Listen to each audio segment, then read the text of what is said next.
APPSC group 2కి prepare అవుతున్న వాళ్ళందరికీ స్వాగతం. ఈరోజు మనం ఒక చాలా ముఖ్యమైన కానీ చాలామందికి కొంచెం కష్టంగా అనిపించే టాపిక్ గురించి మాట్లాడుకుందాం. అదే పర్యావరణం మరియు సమాజం. ప్రిలిమ్స్లో దీన్నుంచి మంచి మార్కులు ఎలా తెచ్చుకోవాలో చూద్దాం. అయితే అసలు సబ్జెక్ట్లోకి వెళ్లే ముందు ఒక్కసారి ఈ ప్రశ్న గురించి ఆలోచిద్దాం.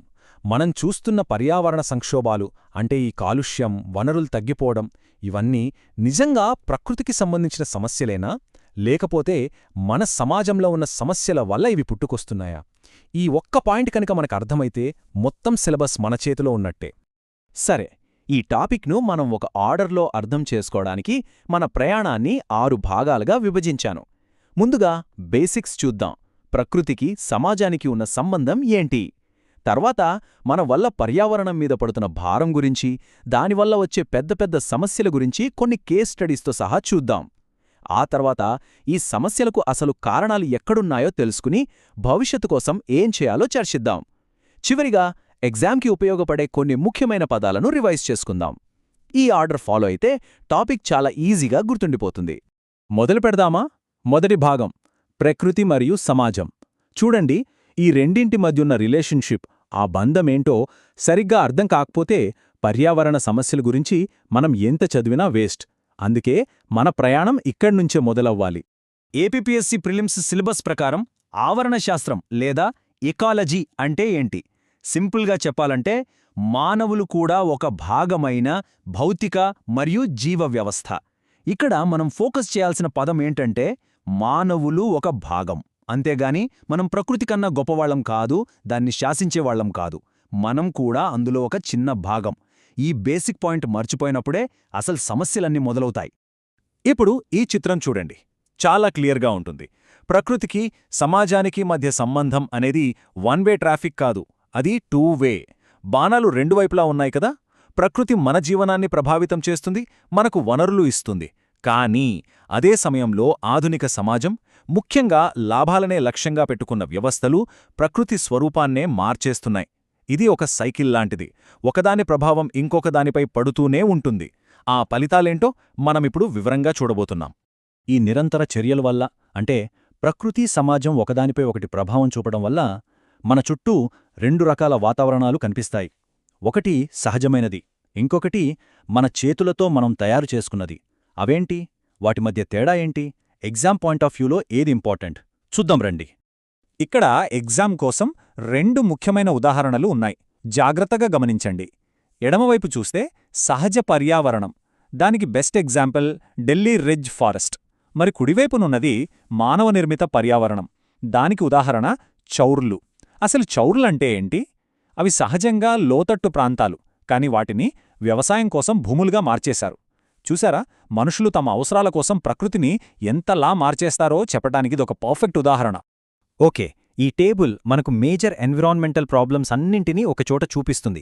అయితే ఇక్కడ మనం ఒక చిన్న కానీ చాలా ముఖ్యమైన తేడాను అర్థం చేసుకోవాలి.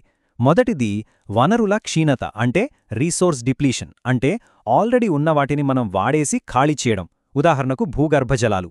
ఇక రెండోది కాలుష్యం, అంటే పొల్యూషన్, అంటే ప్రకృతిలో లేని చెడు పదార్థాలను మనం దానికి చేర్చడం, ఫ్యాక్టరీల పొగలాంటివి. ఈ రెండింటికీ కారణాలు వేరు, వాటి ప్రభావాలు కూడా వేరు. ఈ క్లారిటీ చాలా అవసరం. సరే, ఇవన్నీ థియరీ. కానీ ఈ సమస్యలు నిజ జీవితంలో ఎంత భయంకరంగా ఉంటాయో అర్థం కావాలంటే మనం మన సిలబస్లో ఉన్న 2 చాలా ముఖ్యమైన కేస్ స్టడీస్ని చూడాలి. ఇవి కేవలం ప్రమాదాలు కాదు, మన సిస్టమ్స్ ఎంత దారుణంగా ఫెయిల్ అయ్యాయో చెప్పే గుణపాఠాలు.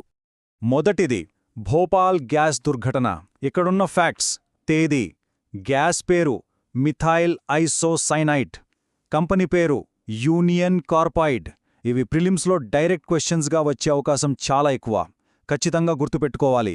ఇది ప్రపంచ పారిశ్రామిక చరిత్రలోనే అతి పెద్ద విపత్తుల్లో ఒకటి. సరే, ఇంతకీ ఇది ఎందుకు జరిగింది? దీనికి సమాధానం ఈ స్లైడ్లో ఉంది. ఇది ఒక యాక్సిడెంట్ కాదు, ఇదొక చైన్ రియాక్షన్. చూడండి, స్టెప్ 1, భద్రతా లోపాలున్నాయని 1982లోనే అధికారులకు తెలుసు, కానీ ఎవరూ పట్టించుకోలేదు. స్టెప్ 2, కంపెనీ తన రాజకీయ పలుకుబడిని, డబ్బును ఉపయోగించి తనిఖీల్నుంచి తప్పించుకుంది. ఫైనల్గా స్టెప్ 3, లాభాల కోసం ఖర్చులు తగ్గించుకోటానికి సేఫ్టీ రూల్స్ను, కనీస సిబ్బందిని కూడా తీసేశారు. చూశారా, ఇది టెక్నికల్ ఫెయిల్యూర్ కాదు, ఇది మొత్తం సిస్టమ్ ఫెయిల్యూర్. ఇక రెండో కేస్ స్టడీ వ్యవసాయ సంక్షోభం. ఈ చిత్రం చూస్తేనే మనకర్థమవుతుంది. ఇదొక విషవలయం. మొదట పంట సరిగా పండదు, అప్పుల పాలవుతారు.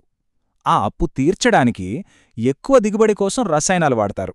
దానివల్ల భూమి, పర్యావరణం నాశనమవుతాయి. మళ్ళీ పంట కోసం ఇంకా ఎక్కువ అప్పు చేయాల్సొస్తుంది. ఈ సైకిల్లో రైతు అలా ఇరుక్కుపోతాడు. భోపాల్ దుర్ఘటన కానీ, ఈ వ్యవసాయ సంక్షోభం కానీ అసలిలాంటివి ఎందుకు జరుగుతున్నాయి? కేవలం టెక్నాలజీ సరిగా లేకపోవడం వల్లేనా? అస్సలు కాదు. అసలు కారణాలు మన సమాజంలోనే, మన వ్యవస్థలోనే దాగి ఉన్నాయి. అసలు ఈ పర్యావరణ నష్టానికి నిజంగా మూల్యం చెల్లిస్తున్నది ఎవరు? ఈ ప్రశ్నే మనల్ని నెక్స్ట్ సెక్షన్కు తీసుకెళ్తుంది. ఈ స్లైడ్ చాలా పవర్ఫుల్. ఇది పర్యావరణ న్యాయం లేదా ఎన్విరాన్మెంటల్ జస్టిస్ అనే కాన్సెప్టును చాలా సింపుల్గా వివరిస్తుంది. చూడండి, సమస్య ఒక్కటే, నీటి కొరత. కాని ఆ సమస్యను ధనవంతులొకలా, పేదవాళ్లు మరోలా ఎదుర్కొంటారు. ధనవంతులు 100 అడుగుల లోతుకు బోర్లు వేసి నీళ్లు తోడేసుకుంటారు. కాని పేదవాళ్లు ఆధారపడే చిన్న చిన్న బావులు ముందుగా ఎండిపోతాయి. అంటే పర్యావరణ నష్టం జరిగితే దాని భారాన్ని అందరూ సమానంగా మోయరు. బలహీన వర్గాల మీదే ఆ భారం ఎక్కువపడుతుంది. ఇది ఈ ఒక్క వాక్యం ఈ మొత్తం టాపిక్కు గుండెలాంటిది. సోషల్ ఎకాలజీ అనే సిద్ధాంతం ఇదే చెప్తోంది. మన పర్యావరణ సమస్యలన్నీ పైకి కనిపించేవి మాత్రమే. వాటి అసలైన మూలాలు సమాజంలో ఉన్న అసమానతల్లోనే ఉన్నాయి. ఆర్థిక, కుల, లింగ వివక్ష, వీటివల్లే పర్యావరణం నాశనమవుతోంది. సో మనం మొదట్లో వేసుకున్న ప్రశ్నకు సమాధానం దొరికింది కదా. పర్యావరణ సంక్షోభాలో నిజానికి సామాజిక సంక్షోభాలే. సరే, ఇప్పటిదాకా మనం సమస్యల గురించి, వాటి కారణాల గురించి మాట్లాడుకున్నాం. ఇప్పుడు పరిష్కారాల వైపు చూద్దాం.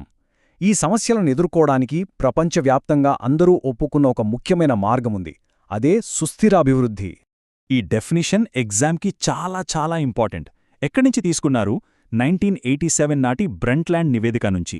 ఇందులో 2 కీవర్డ్స్ ఉన్నాయి. ఒకటి ప్రస్తుత అవసరాలను తీర్చడం, 2 భవిష్యత్తు తరాల అవసరాలతో రాజీ పడకుండా. సింపుల్గా చెప్పాలంటే మనకు అభివృద్ధి కావాలి, కాని ఆ అభివృద్ధి మన పిల్లల భవిష్యత్తును పాడు చేయకూడదు. మనం వనరులను వాడుకోవాలి, కాని వాటిని పూర్తిగా ఖాళీ చేసి వాళ్లకు ఏమీ లేకుండా చేయకూడదు. అదే సుస్థిరాభివృద్ధి. ఆల్రైట్, మనం ఆల్మోస్ట్ చివరికి వచ్చేసాం. ఇప్పుడు ఒక quick rapid fire round. Exam హాల్కి వెళ్లే ముందు ఖచ్చితంగా గుర్తుపెట్టుకోవాల్సిన కొన్ని ముఖ్యమైన పదాలను ఫాస్ట్గా రివైజ్ చేద్దాం. అటవీ నిర్మూలన అంటే కేవలం చెట్లను నరకడమే కాదు. దీని వెనుక నేలకోత, జీవ వైవిధ్యం కోల్పోవడం లాంటి పెద్ద ప్రభావాలుంటాయి. మనమిందాక మాట్లాడుకున్న వ్యవసాయ సంక్షోభాలకి ఇది కూడా ఒక ముఖ్య కారణం. ఉద్గారాలు అంటే ఎమిషన్స్, ఫ్యాక్టరీలు, వాహనాల నుంచి వచ్చే పొగ, వ్యర్థ వాయువులు. ఇవి గాలిని కలుషితం చేస్తాయి, గ్లోబల్ వార్మింగ్కు దారితీస్తాయి. మనం చూసిన భూపాల్ దుర్ఘటనలో బయటకొచ్చిన MIC గ్యాస్ కూడా ఒక రకంగా అత్యంత ప్రమాదకరమైన ఉద్గారమే. మోనోకల్చర్ లేదా ఏకపంట సాగు అంటే ఒకే రకమైన పంటను పండించడం. గుర్తుందా, మనం వ్యవసాయ సంక్షోభం గురించి మాట్లాడుకున్నప్పుడు జీవవైవిధ్యం ఎలా తగ్గిపోతుందో చర్చించాం కదా. దానికి ఇది నేరుగా కనెక్ట్ అవుతుంది. జలాశయాలు నేవా ఆక్విఫర్స్, ఇవి భూమి కింద నీటిని నిల్వ ఉంచే సహజమైన నిర్మాణాలు. మనం నీటి కొరత గురించి, ధనవంతులు పేదల మధ్య అసమానతల గురించి మాట్లాడుకున్నప్పుడు ఈ జలాశయాలు ఖాళీ అవ్వడం గురించే మాట్లాడాం. ఈ సెషన్ను మనం ఈ మాటలతో ముగిద్దాం. మనకు ప్లాన్ బి ఉండదు, ఎందుకంటే మనకు ప్లానెట్ బి లేదు.